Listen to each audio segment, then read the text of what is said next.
O Universal Studios Hollywood inaugura os primeiros 4 bondes elétricos em sua frota de 21 veículos do Studio Tour. O mundialmente famoso Studio Tour, que passa pelos bastidores dos estúdios, é uma atração marcante do Universal Studios Hollywood, que, há mais de 55 anos, leva milhões de visitantes de todo o mundo a percorrerem os autênticos estúdios de produção de cinema e televisão, mostrando cenários icônicos que ficaram famosos em filmes como Back to the Future e em atrações incríveis como Fast and Furious Supercharged e King Kong 360 3D.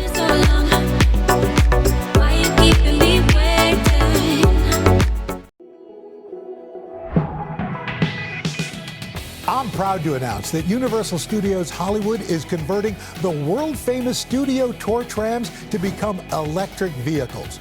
As these trams roll out, guests will be experiencing all the movie-making action propelled by the latest energy-efficient technology. Now, this is just one example of NBC Universal's and Comcast's commitment to becoming carbon neutral by 2035, helping us all take another step toward reducing our carbon footprint. So, welcome aboard for an awesome experience that's also awesome for the environment.